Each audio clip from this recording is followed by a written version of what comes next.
Hello and welcome to Morningstar Living's Eventful Living Meet the Artist series. And I'm so pleased that we have David Sommers with us this session. And David is a well-known artist in not just in the Bethlehem area, although that is where he's based. And he has a wonderful local connection to our community, and that his parents Gordon and Susan Sommers reside at Moravian Hall Square and have been connected with our community since its inception. And David has explored his art in many different ways, and I'm going to let him tell a little bit more about his roots of art, being an artist, studying art, and then we're going to migrate into his exhibit that is in the main hallway at Moravian Hall Square right now. So, David, why don't you take us back to what really motivated you to get involved in expressing yourself in art?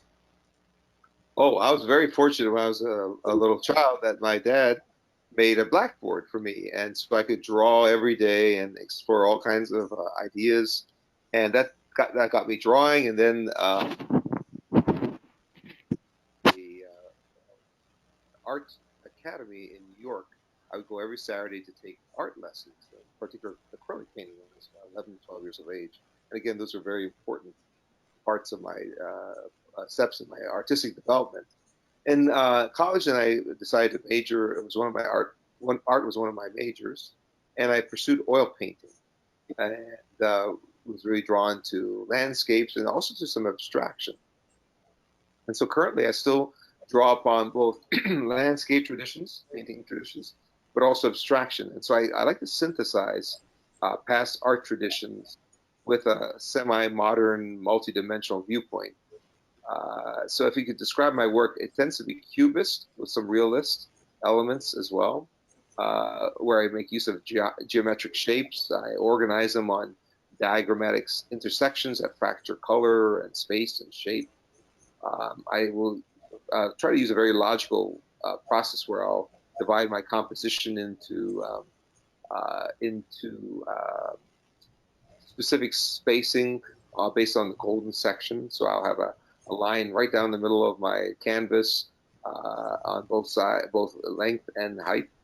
I'm sorry, length and width, and we'll then subdivide rectangles so I can place different parts of my composition on the strategic lines. They, for example, tell you should photograph on the law of thirds, where you divide your composition. Well, I just kind of I'm more spontaneous about that than it appears. So yeah, I think through my composition when I paint a landscape where I'll put the trees and I'll shift around what I see. Um, and so yeah, I today will paint more cubist work, but also I like to go back to impressionist painting and really render a lot of color into my landscape works. I experiment also with the human form. I like to simplify the human figure using again rectangles and especially triangles, uh, and um, and so in a sense reduce the figure into a little more of a mechanical form as well. And I do this all at the Banana Factory, where I've been working for 8 years now as a resident artist. I've been in multiple group shows there and also in the Lehigh Valley and in eastern Pennsylvania. And I've had a couple of one-man shows as well. For example, at Kutztown University, I have a student-run gallery there. And I'm very grateful for my art education, which included not only at Moravian College, but also at the Barnstone Studios in Copley, nearby north of Allentown. And all this I try to do when I have free time or on weekends, since I am a full-time high school teacher. So that's just a very quick overview. You do a lot of things. When so it definitely sounds like your interest has evolved through many different settings, and you have mentioned to me plein air a lot. What can you describe that? Yes, I'm glad you mentioned it because that last summer with COVID, I didn't get to travel. So I really focused on taking my easel and going outside and painting on location. So I could see everything in the sunlight. And of course, in plein air painting, you have to paint quickly because the light is changing, it's moving. and your shadows are changing. Clouds get in the way sometimes. So I forced myself in 2 or 3 hour sessions to render scenes. Whether, for example, I would go to the a Burnside plantation, and I have a few of those paintings in the show downstairs here in at Moravian Hall Square. And so yeah, the plein air is really trying to capture that moment of light, and to do it in a way that you can still render a recognizable form, but also take a rather loose brush stroke to your application of paint. Do you always rely on your visual approach, or do you sometimes take a photograph and try and capture it that way? Yeah, more often I'll work with a photograph in the studio, and I'll manipulate the photograph to change it. Since the photograph itself is not always the most reliable source, you need to work with a photograph, and I'll reinterpret the photograph by changing some of the light or the color that I see in the photo, so it was more. Um, the painting reflects more of my own individual interpretation. Whereas the plein air paintings are studies, like little sketches that I can also draw upon, literally as well, for then my inspiration for working in the studio. So for every plein air scene, I also have a photograph that accompanies that, so I can capture that moment live, but also the photograph helps me with more details. In your exhibition, you have some pieces that are local, but you also have some pieces that were inspired by places you've traveled to. Would you like to share a bit about that? Yes, I believe I have a painting from Portugal, and I really like the traditional architecture that I saw in Portugal, uh, and the bright light. So yes, and then there's another painting from Maine that I in a national park, Seco. Yeah, I think there's otters, right? Am I mixing Our that up? clips. Yes, yes. Well, and certainly our state parks are a beautiful place to go and get inspiration, and national parks as well. So, are you hoping to get back and travel so you can get some more inspiration for your artwork? Well, I'm glad that last summer challenged me to find inspiration locally, and indeed I'm excited to go back to like State Park, to the historic building across, and revisit that since it is I'm going to try to really focus on what's around here. I will be going to Cape Cod as well, so there's always inspiration there. But I think there's plenty to see around here that I really like uh, depicting. Yeah, I can just hop in the car and be there within 20 minutes or a half hour. Now, Cubism is not as well known as some of the other art forms, and I think some people would refer to it as fairly new or modern. Do you envision maybe integrating some technology and AI into your art at some point in time, or still rely on your own hands and visual ability? That's a great question, right? Exactly. If Cubism is a modern innovation, what are the new innovations that await us today in art? And I tend to be pretty traditional. I mean, I'm traditional in the sense that I'm drawing upon traditions from the late 1800s with Impressionism, and then with Cezanne, who inspired Cubism. I look to him for simplifying the forms in a landscape. So I can think of trees and rocks as cubes or cones or pyramids. Um, and then Cubism does just that. It reduces everything to geometric form. So I'm sort of stuck in 100-year-old tradition. Since Cubism was around, yeah, around the 1920s, 19 teens was when Cubism was really making its inroads. So I really like what now is a 100-year-old tradition. But no, I have not Well, and adapted. Yeah, well, and I guess if we really look back in ancient history, we'd look at hieroglyphics and some of yeah, the cave drawings, and they were very cubist. And if you look at reducing it to a simplified shape, right. That's um, correct. Yeah, exactly. so That's well said. And yeah.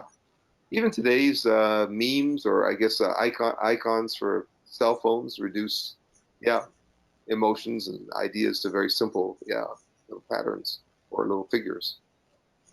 What's your favorite thing that you've created in the last 5 years? Let's see. I would say there's a canal that runs parallel to the Delaware River, right in the town of Upper Black Eddy.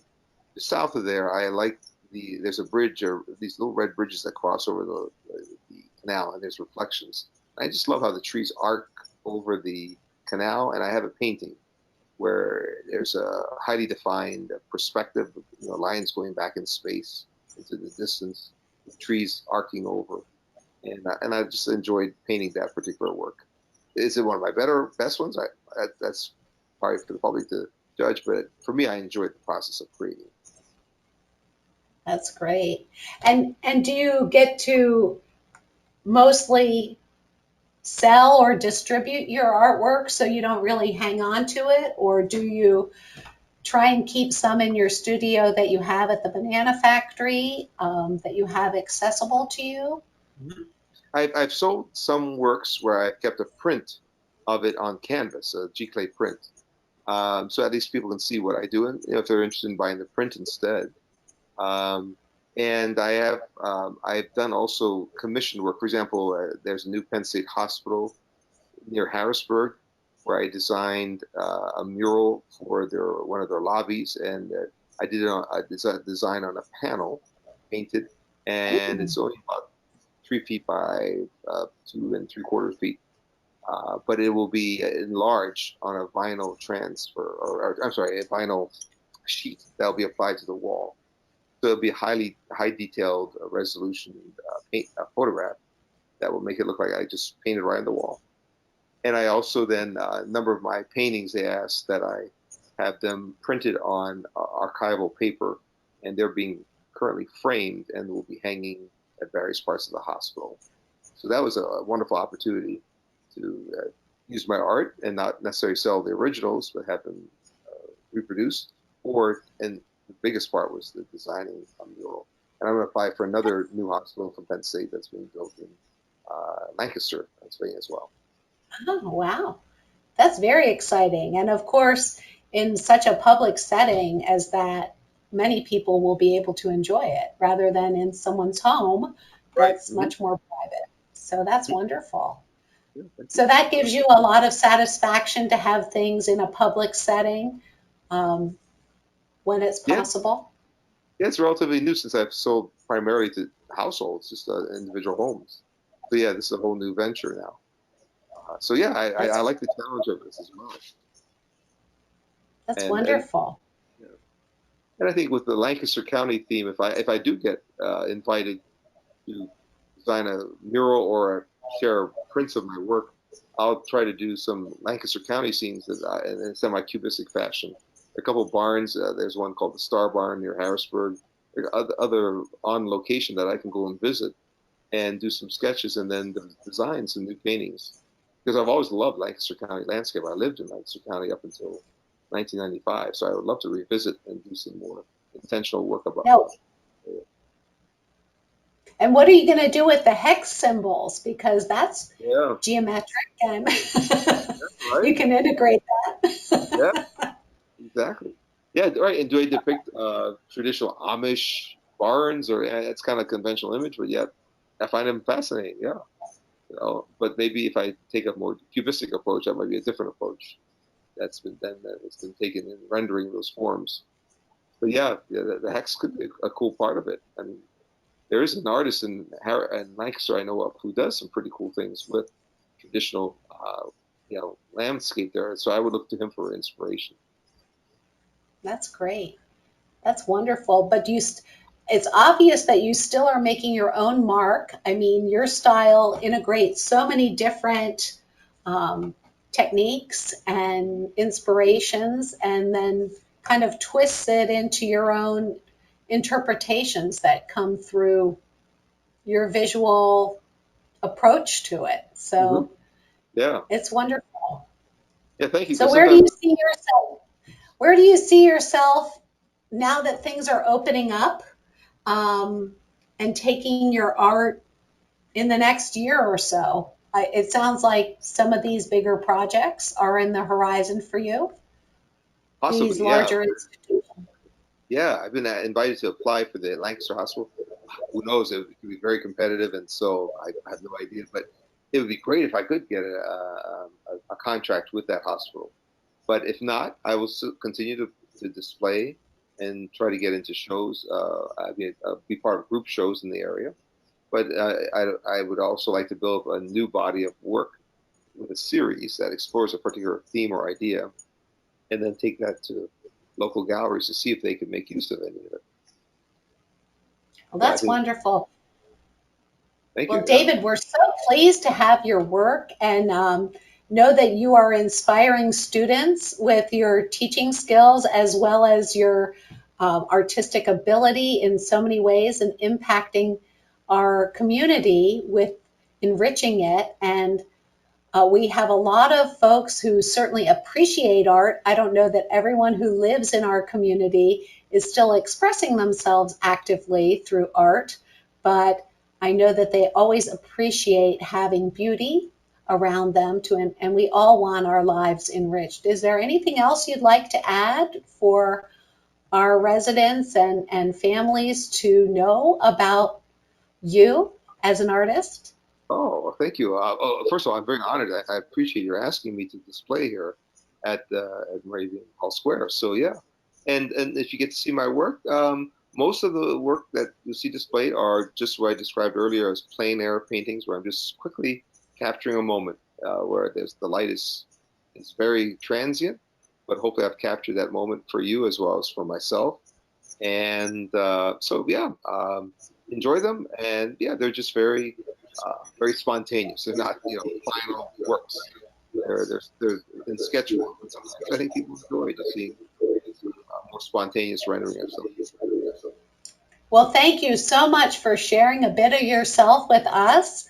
And I know I extend my best wishes for all of us at the Moravian Hall Square and Heritage Village community for a continued successful career. And we look forward to seeing and hearing more from you in the future. So thank you for spending some time with us, David. Thank you, Molly. Thank you very much for all that you've done to make this possible. Thank you. Have a great day. You take care too.